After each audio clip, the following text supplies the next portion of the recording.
Hi, everybody. Hi, everybody, and welcome to Sylvia and Peter, talking about something which, as Sylvia just indicated, we want you to listen.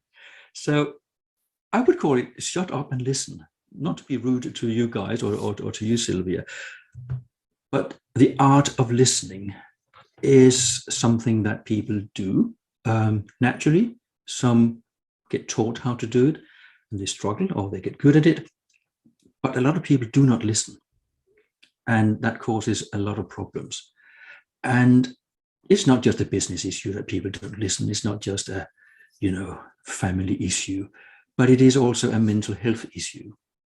Because those who need help with whatever they're struggling with from an emotional perspective, they need someone to listen to them. And I have had an experience of not feeling listened to by a professional. And I kind of know that you've had the same experience of people not listening to you where you really wanted them to listen. So what is it that you would like from someone who listens to you? What's popped up for me is, how do we know someone is listening to us? Ooh. Yeah. How do I know that someone is listening to me? What is my experience of that? What's my sense of that? Because in all these environments we talk about, listen. We know we need to listen. We need to listen. Yeah, carry on. I'm listening. Yeah, exactly. What is listening? How do I know someone is really listening to me? And it's a really difficult thing to explain. I know my own self. When I wanted to talk to people, I wanted people to listen to me, to hear me, to believe me, to understand. And if they didn't understand, at least accept what I was saying, taking what I said on face value without distorting or generalizing or misjudging or put their spin on what I had to say.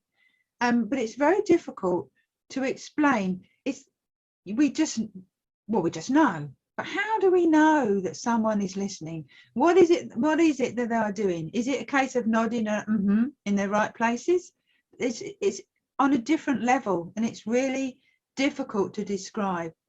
And for me, listening is with my whole self. I'm listening to everything the person is saying, but also I'm very attentive to their body language, the tonality, the words they're using, the pace they're talking, how they are presenting themselves.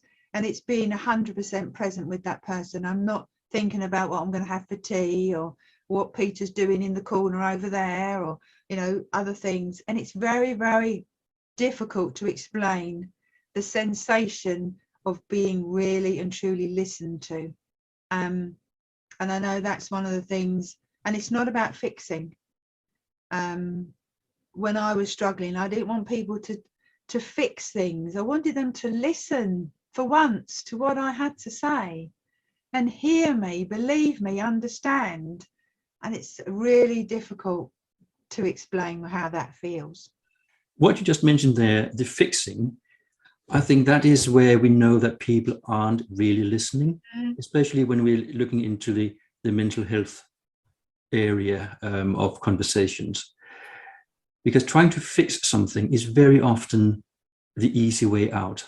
If you don't like the conversation you're having, you can always suggest a solution and then it's problem solved, we can move on. But this is completely different, listening and having conversation, to a business issue, for example, where you will still have to listen actively and say, aha, and then what else can we do? And all those good things to get to a solution or to keep the conversation going. But when someone comes to you in distress, something else happens in the listener, and that is this urge to run away. I don't want this conversation. How can I end it quickly? And then we can, as the person in need, we know that there's a bit of tension. The eyes are not exactly meeting my eyes, or they're desperately looking for an answer and a solution so that they can move on. And I don't think it's out of ill will, But I think it's because most of the time people don't know how to handle that situation and simply want to get out of it. And you come up with the quick fixes. To me, the quick fixes is a sign in emotionally difficult conversations that the person really wants to be somewhere else. So, interesting point you made there about the fixing and wanting to move on. Because there's been times in my life when I thought, okay, I'll take the risk. When someone says, "Are you okay, Sylvie?" I'll go, "Well, actually," and I know it sounds a bit weird, but you can almost physically, they haven't moved, but you can almost physically feel them going, "Ooh, this is too much. What do I do with this? How do I handle this? What am I going to do?" So then in kicks the, "Well, have you thought of this? Have you thought of that? What about this? What about that?" Well, no. I just want you to listen. And again, perhaps it's the human way of trying to deal with something they can't handle, they can't manage, they don't know how to deal with it. So it's easy to give solutions. A lot of people will talk about solutions based, but sometimes it's just sitting with that in that moment, that confusion, that difficulty of listening to someone, and not having the answers, not being able to fix, not being able to move it on, but just being present with that person and really listening to them, because sometimes that's all that person needs. And if you think about how people communicate, how people listen, I think, and I might be getting death threats and being killed by people for saying this, but men and women listen differently. And men will listen to find a solution.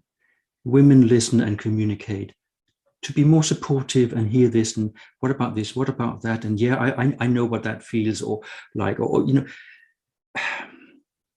go to anywhere, restaurant, a pub, anywhere. You have a table of blokes and they talk and they bang the table and they say, "Oh, do this and do that, and here's a blah blah and such and such." The female table, they go on and on and on and on and on, and you think as an outsider, actually, what are they achieving? But everybody walks away happy. Everybody feels supported. Everybody feels, yeah, that was a good chat, because they listened to what people said. They weren't listening to find a solution. And I find it very often that men and women do listen and communicate differently. And men will jump into solution mode far quicker than women do. And interesting point there, because I think we are, it's the word you use, different, doesn't mean right or wrong. We're just different. And it's a really interesting point, because my other half, Roger, I talk to him about stuff, and quite often he'll just go, "Have you thought of this, Sylvie? Have you thought of that?" And I just want you to listen to me. I don't want fixes and solutions, just listen. But he's done it just because that's the mode that he goes into. Mm-hmm. Perhaps it's a male mode, perhaps it's his mode, but it's interesting that you just picked up on that. That's why I made me little giggle a bit, because I've experienced that too. And I know this is something I have learned to not do. Yes, sometimes you have to, but it depends on the situation. And it's not always appropriate to jump in and say, "Look, that's a problem, that's what it is." You have to sometimes let the person, very often the client, get to that conclusion themselves by talking around it and through it. And then if nothing is coming out of it, well, have you thought about this? Or how about, could you look at it from this different angle? But what you and I have experienced is that we had a problem. It was very close to our person. It was very, very deep, and we wanted someone to listen to us, and they didn't. Mm. They were there, yeah, physically there, yes, but they didn't really want to be there. Mm. Mm. It's also for someone to understand how deep the emotion runs at that time when we want to talk. Because I think a lot of people, I think I shared this before, when I got to the point where I wanted to talk to someone, I didn't believe that people were strong enough to listen to what I had to say. Mm-hmm. So you keep quiet because you don't believe anyone can do that. To really listen, and to listen to some of the things that aren't good. And and for someone to actually stay with that, while someone is sharing that, and not to do, as I said earlier, the pulling away thing. And for a lot of people, that's really hard. And I think for some of those situations, that's when professionals are needed to be able to go to those places that the person can.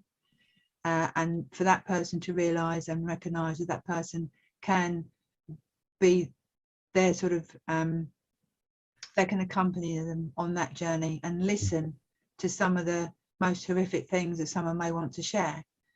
But I think coming back to just listening in general, it is a skill. It's not just listening with ease, and it's not just, the eye contact. It's that something on it. I don't know whether it's energy, whether it's dynamism, whether it's transpersonal. There is something visceral about knowing when someone is listening to us. And I would suggest that most people have had those experiences where you're talking to someone and they're doing all the oohs and ahs in the right places, but they're really not present. No. They are really not listening. They are somewhere else. And for me, that's when we go, yeah, okay, yeah, catch you later. We get a sense of those that we can really talk to, and we will be heard, and we will be listened to, and we will be believed. But it's finding those precious people that can do that. I think the superficial listening, as you just described, is what people do when they deep down don't want to get involved and don't know what to do next. Okay, this person dumped all of this on me. What do I do with it? I don't want to get involved because I feel I need to do something in response to having received all of this. Whereas people like you and I, we walk into this situation. Our job is to listen to all the things that you wonder, why does this person manage to get up every morning? But that's our job, to listen to that and take that on board and make that person feel that, yeah, somebody listened. You can get it off your chest and you can dump it in my lap. And it doesn't go any further. So there's a reluctance to speak in your case and many other people's case. Will they actually want to listen? Will they be strong enough? And there's an assumption the other way around that, I can't handle this. So we have those insecurities where we end up in a cul-de-sac somehow. And what the answer to that is, I don't know, maybe a bit of experience, but we shouldn't expect everyone to be a counselor just because someone talks to you. But at least what you can do is look away from your phone, switch off your computer screen, put the paper down and just listen.